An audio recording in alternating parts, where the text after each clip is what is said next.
Boa tarde, bom dia, boa noite. Eu não sei que horas que você está ouvindo esse podcast, mas eu tenho certeza que você vai ouvir coisa boa e vai ser edificado. Eu estou aqui hoje com o pastor Arival Dias. Ele é o pastor da Igreja Presbiteriana de Pinheiros, uma igreja viva, pujante, uma igreja que tem feito diferença não só onde eles estão, mas no mundo a partir do local onde eles estão. Aí você já percebe a nossa conexão. É por isso que a gente está junto hoje. Eu gosto de pastor que está sonhando o reino, pastor que não mede esforços para pregar o evangelho, para tocar a vida de pessoas. Então, pastor Arival, é uma alegria ter você aqui com a gente. Queria que você desse uma saudação aí para o pessoal. Alô, você, muito obrigado pelo convite, pastor Sidney. Eu já há algum tempo senti o desejo de vir aqui conhecê-lo, até trocamos algumas mensagens e tal. E Deus, pela graça, nos está juntando aqui hoje para a gente bater esse papo. E o prazer de conhecer você e a sua igreja. Joia, bem-vindo. Você também é uma inspiração, né, para a gente. Obrigado. A nova geração de pastores. É isso mesmo. A gente tem quase a mesma idade, né? E é bom ser pastor jovem. Ontem de mente assim, eu tô aqui com um pastor jovem, eu me senti, né? Mas o nosso assunto hoje aqui, a gente pensou em conversar um pouquinho sobre a Igreja de Jesus e a instituição. É muito interessante que hoje é uma polêmica. Tem gente que diz, olha, eu quero a igreja, mas estou fora da instituição, e mistura a instituição com igreja, faz uma confusão. Ele tem uma briga lá, ele joga tudo fora. Começa, pastor, ajudando a gente a pensar um pouquinho, como é que você vê a Igreja de Jesus e a instituição que abriga, suporta a Igreja de Jesus? Primeiro a gente tem que entender que a Igreja de Jesus é o povo de Deus. Isso aí, a igreja é o povo de Deus em todas as épocas, em todas as eras. Nós entendemos que a igreja é uma só na história, independentemente das denominações. Mas, enquanto a igreja não for arrebatada ou ir para o céu, ela tem que se adequar ao magistrado civil, essas situações todas, né? As leis, né? Nós temos que pagar conta, nós temos que... Tem todo um processo para que o corpo funcione, para que o corpo de Cristo, o organismo vivo de Cristo, ele cresça, ele se desenvolva, ele precisa se submeter a essa questão institucional, né? Agora, o que não pode é a instituição virar um fim em si mesmo, né? Eu creio que aí a instituição não pode prejudicar o corpo. E o corpo também não anula o aspecto institucional, né?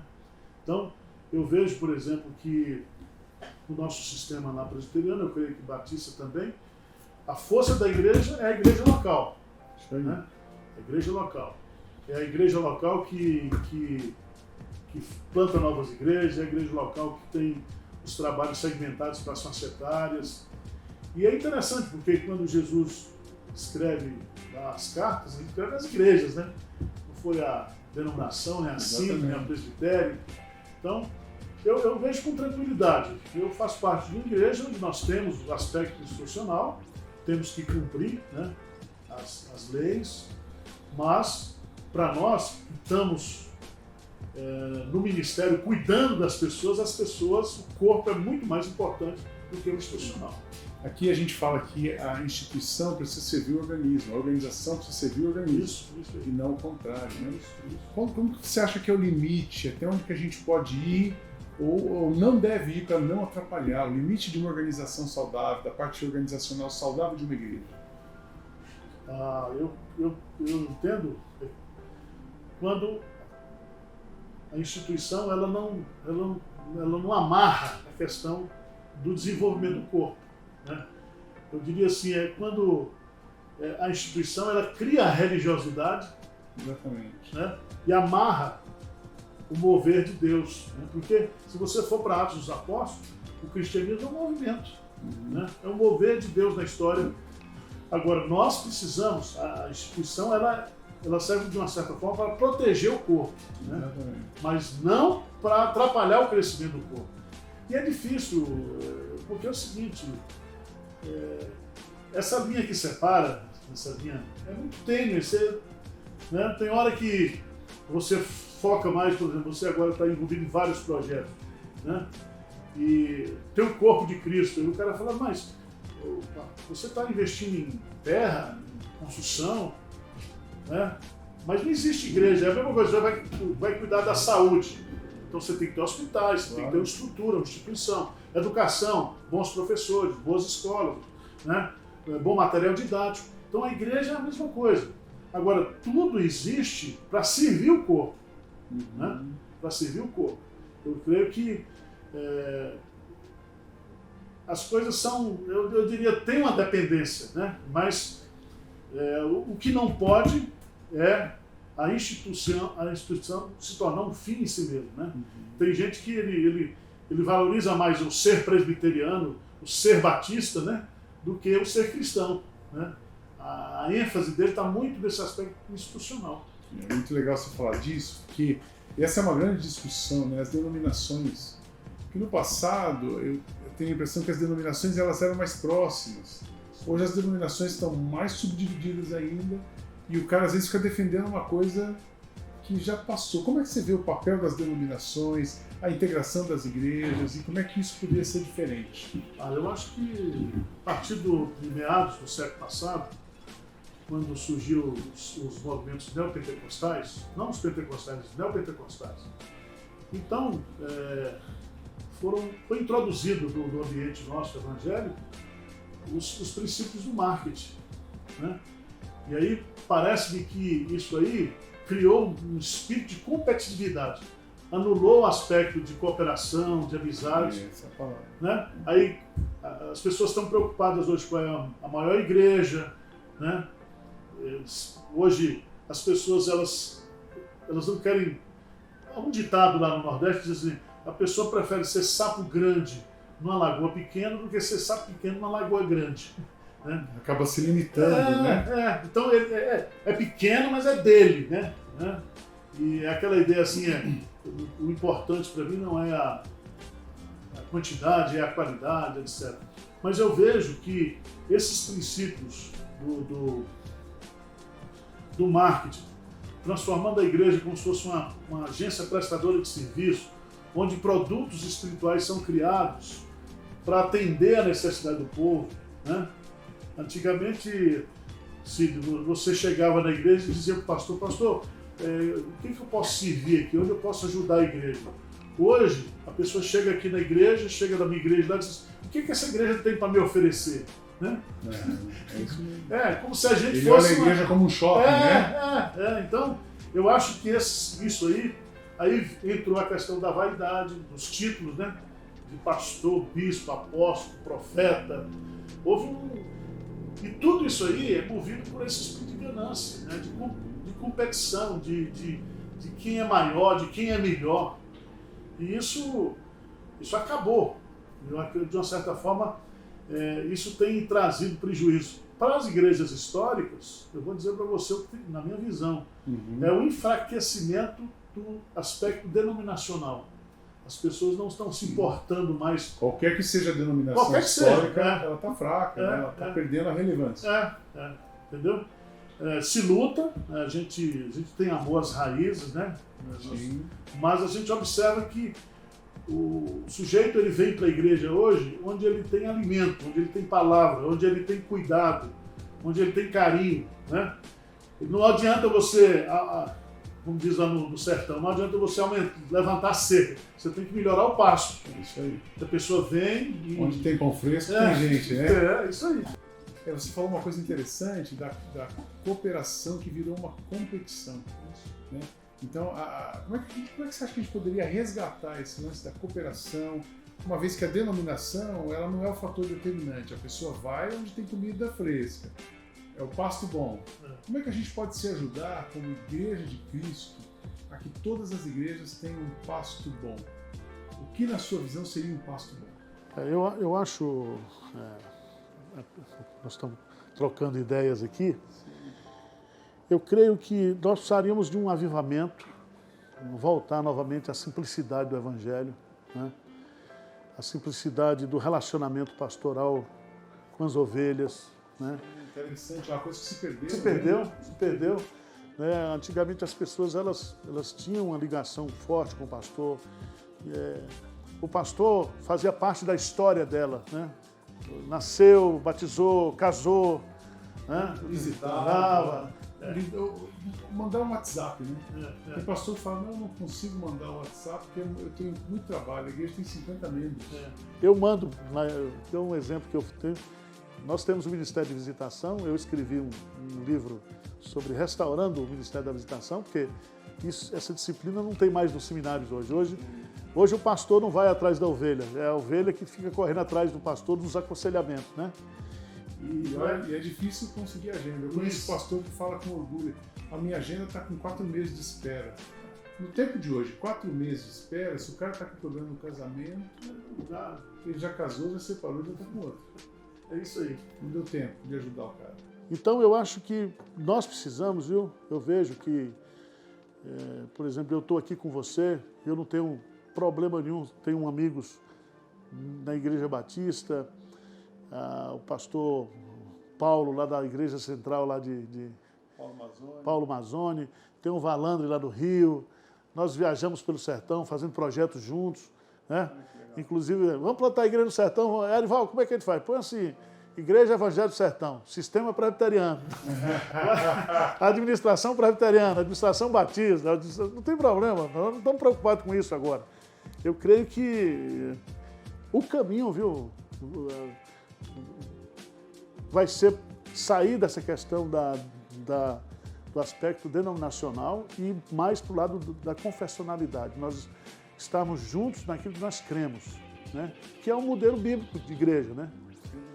Então não é um movimento místico. É o que nos une, não é o que nos separa, o que diferencia. Né? Porque só para você ter uma ideia, o neopentecostalismo trouxe para o ambiente evangélico essa questão das figuras, né? Dos notáveis. Isso não existia. E isso virou uma coisa extremamente institucional. Né? Isso. A igreja do fulano, que é representada o ministério fulano da Silva, né? Virou uma igreja. E isso é muito institucional e o detrimento disso acaba agindo contra a essência, né? E quando é um movimento místico, você não se reúne em torno de ideias, de projetos, né? De doutrinas, você se junta em torno de pessoas. Quando essa pessoa cai, ou quando essa pessoa morre, né, o projeto vai embora. Eu gosto muito de Josué, capítulo 1, quando Deus tinha um projeto de levar o povo para a terra prometida, e ele chega para Josué e diz, olha, Josué, o meu servo é morto. Aí agora, né, você vai dar continuidade. Então, e você vê que lá em Deuteronômio termina falando quem foi a figura de Moisés, né? Mas o projeto era maior do que a figura, né? Então, eu acho o projeto foi maior do que a figura, foi maior do que a estrutura que ele fez para dividir as pessoas, os líderes, né? A simplicidade, né? Eu acho que precisamos voltar à simplicidade do Evangelho. Eu creio que a impessoalidade também da internet tem prejudicado muito, né? Eu acho que você tem 10 mil amigos, mas você não tem 5, não, se você for contar nos dedos. Você vai falar com eles, você não conta. Então, isso tudo... Você falou uma coisa muito legal da confessionalidade e simplicidade do Evangelho.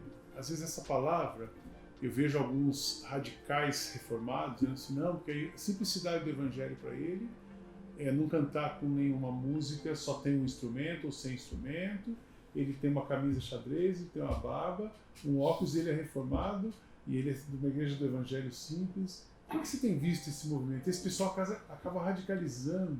Meu irmão, veja bem. Causa uma separação ainda maior. Isso é um movimento que tem surgido aí e isso vai surgir sempre. O cristianismo não começou com a reforma, né? O cristianismo bíblico, a fé cristã, ou a fé em Deus começa com Abraão, né? Tanto que Paulo diz que aquele que é de Jesus Cristo é também filho de Abraão. Então, os nossos pais são os pais bíblicos que vêm. A reforma foi um movimento que trouxe a igreja de volta para a simplicidade, para a Bíblia.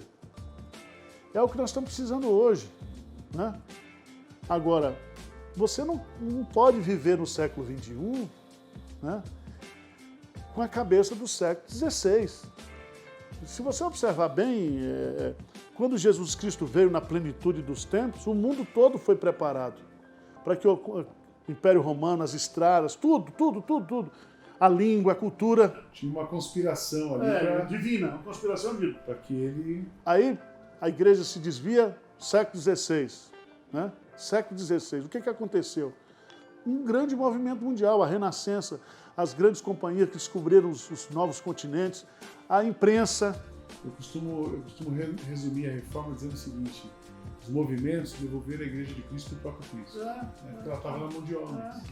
A instituição tinha ficado mais forte do que a essência. Né? E hoje, eu creio que Deus está dando para nós o privilégio dessa mudança. Não é mais a imprensa, mas agora são as redes sociais. Você tem você tem hoje...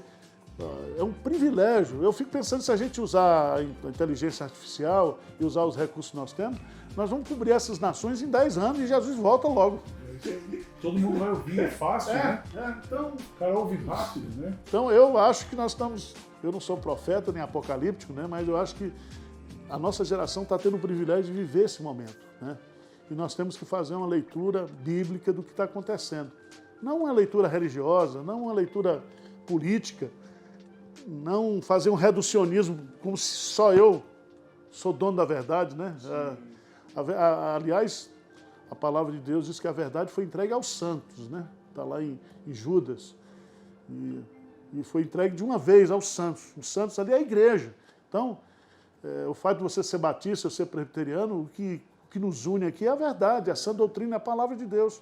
Então vamos pegar nisso. Aqui na igreja, quando a pessoa chega, a gente tem, se falou de confessionalidade, a gente tem alguns pontos doutrinários, a gente fala assim, olha, que são inegociáveis, independente da denominação de onde você veio, a gente precisa pensar igual nesses pontos. Salvação pela graça, somente a soberania das escrituras, o céu, a trindade. Fala um pouquinho disso, na sua cabeça, resumindo. Se alguém perguntasse, quais são as coisas essenciais que a gente precisa acreditar igual? Eu creio que é a questão da autoridade suprema das Escrituras, a salvação pela graça de Jesus Cristo. Aqueles... As 5 solas. As 5 solas, tá bom. As 5 solas. Eu colocaria a 6ª sola, como eu digo para os missionários, que é a sola do sapato. Mateus 28. É isso aí, a gente também fala disso. A gente fala das 5 solas, falamos dos dons do Espírito, 1 Coríntios 12, 13 e 14. Falamos da missão, porque tudo isso é para fortalecer a missão. Né? E é uma coisa interessante, também queria ouvir a sua opinião. Por exemplo, eu fui presbiteriano, nasci numa igreja presbiteriana, fui criado, catecismo. Eu sou daquela época que, para ter profissão de fé, você decorava o catecismo e o conselho fazia a chamada oral. Certo. Então eu, com 11 anos, estava ali, dando profissão de fé. Depois eu me tornei batista, porque eu fui para o seminário batista, a questão de oportunidades, ministério, fui para a igreja batista. Mas hoje, eu falo que eu não sou nem batista nem presbiteriano, eu estou numa igreja batista, sou um pastor batista de carteirinha, mas eu sou cristão, estou seguindo a Cristo. Então a pessoa vem com uma pergunta assim, predestinação ou eleição? Ou livre-arbítrio? Aí o cara, aspersão ou imersão? Então, por exemplo, essa questão do livre-arbítrio e da predestinação. Eu falo o seguinte pro cara, aí eu queria ouvir a sua opinião sobre isso em outros pontos. Veio uma vez o cara disse, olha, por ficar aqui eu queria saber a sua opinião. Eu disse, vamos lá, se você... Perda de salvação, lembrei agora. Eu disse assim, olha, se você é assembleano, você perde a salvação. Se você é batista, você não perde a salvação. Se você é presbiteriano, você nem perde nem ganha, você foi escolhido, você foi predestinado. Então, é um assunto que a gente não tem um ponto em comum. Agora, se você está com Cristo hoje, essa pergunta se tornou irrelevante. Se eu estou vivendo com Cristo hoje, tenho Cristo no meu coração, confessei Cristo com meus lábios, reconheço Cristo como Filho de Deus, não interessa se eu fui escolhido, se eu escolhi, se eu ganho, se eu não perco, eu estou com Ele, não vou largar dele. Então, essa tem sido a minha opinião. Para mim, isso é focar a igreja, a doutrina, o ensinamento em Cristo. Como é que você vê isso? Não, eu acho que eu vejo o seguinte, a salvação, à luz das Escrituras, é um ato exclusivo de Deus. É Ele que nos salva. Ponto. Certo? Agora, a forma, essa questão de livre-arbítrio, de livre-agência, se a pessoa está morta e ela não pode se salvar, ela não tem a capacidade de voltar para Deus. É Deus que vai atrás dela. Então, o Evangelho como é bem simplificado lá pelo Spurgeon, ele falou o evangelho em miniatura, né? Fiel é a palavra e digna de toda aceitação. Cristo Jesus veio ao mundo para salvar os pecadores, dos quais eu sou o principal. Então, é um ato divino para nós. Então, do que adianta você acreditar, por exemplo, na doutrina da predestinação e não ter sido eleito? Pois é, não vai dar certo, né? Não está habilitado, né? Você comprou o chip e não consegue falar. Né? Então, tem umas coisas. Aí, outro dia eu preguei um sermão lá na igreja sobre o inferno, né? Explicando a doutrina bíblica do inferno. E o cara falou, mas pastor, uma crise dessa, eu estou falando sobre o inferno. Tá? Eu falei, rapaz, é melhor você ouvir agora do que você ir para o inferno. Isso aí. Essa é a praticidade do evangelho. Né? Agora é o seguinte, as verdades de Deus são absolutas, a palavra de Deus não muda. O que nós pregamos, o que eu e você nós pregamos aqui, os nossos pais pregavam, os nossos avós. Só que nós temos que adequar a metodologia, a estratégia, mas o conteúdo da sã doutrina é o mesmo. Nós pregamos a doutrina dos apóstolos. Né? Você ensina aqui a Bíblia, é Bíblia na veia, não tem outra, não tem outra alternativa. E a atração da igreja está nisso. A atração não é o programa, né? Não. A igreja não é shopping, é o conteúdo. É o conteúdo. O conteúdo que vai tocar o coração, mudar a vida da pessoa. Se você tira a cruz, você tira a atração. Tudo, né? Então, o que atrai paradoxalmente, é aquilo que é loucura, né? Então, a igreja é um bando de loucos. Eu digo lá, a igreja de Pinheiros é um hospício. Deus escolheu as coisas loucas para ganhar os sábios. Né? É um hospício espiritual, entendeu? Aí o Paulo lá no pastor, aqui é um hospício, aqui não tem nenhum bom. Você vem louco e Deus te cura e põe um eixo, né? Muito legal. O pastor Arival, ele tem um canal forte no YouTube, você pode acessar Arival Dias, acompanhar as pregações. A igreja de Pinheiros é uma igreja que está muito na internet também, eles têm os cultos, escola dominical, enfim, tem um conteúdo muito rico, eu tenho acessado. Como você é batista, né? Eu acesso o conteúdo do pastor, a gente se compõe, né? Então esse podcast vai estar disponível aqui na IBM Alphaville, mas você pode acompanhar o pastor em outros canais também. Ele é o nosso pregador aqui na semana do Revive, hoje está falando à noite, tenho certeza que Deus vai usá-lo para falar aqui. Então você pode acompanhar a gente no YouTube e procurar essas mensagens dele aqui. Mas pastor, para a gente fechar, que conselho você daria para uma pessoa que esteve numa igreja, ela sofreu uma decepção em determinada comunidade, dela sai, ela fala assim, eu sou ferido pela igreja, eu quero Jesus e não quero mais a instituição. Que conselho você daria para essa pessoa, olhando para ela no futuro, com a graça e a misericórdia de Deus? Eu primeiro recomendaria essa pessoa a ler aquele livro do Filipenses, Maravilhosa Graça. Certo? Meu irmão, se você foi ferido, Deus cura, Deus restaura.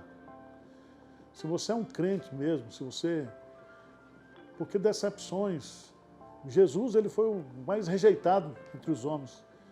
Jesus sabia o que era sofrer. A igreja na época de Jesus era a pior igreja que existia. Ele não faltava uma festa, ele participava dos calendários, ele estava junto com seus discípulos, ele ia para o templo orar, ensinar. Então, tudo e mais um pouco. Né? Jesus teria muitos motivos para dizer, eu não vou mais à igreja. Só que nós fomos criados para viver em comunidade. Quando você se converte, você é batizado no corpo, você é gregário na origem espiritual. O seu DNA é gregário, você não tem como viver só. Aliás, um grande psicólogo falou, tem duas coisas que você não pode ser sozinho. O primeiro é casar e o outro é ser cristão. O cristianismo é comunitário, né? A vida é junto. Entre tapas e beijos, mas aquela analogia, não gosto muito dela, que é meio assim, mas é a da arca, né? Fica na arca, aqui lá dentro é que está a vida. Não sai da arca. Isso aí. Que joia, pastor. Muito obrigado. Deus te abençoe onde você está. Se você é um cara que foi ferido, tem um conselho bom para você. E vamos lá, a gente trabalha para Jesus, para a Igreja de Jesus, e que a instituição não nos atrapalhe na missão que Deus tem para todos nós. Pastor, obrigado. Obrigado pela sua participação. Muito joia. Prazer. Um abraço para você.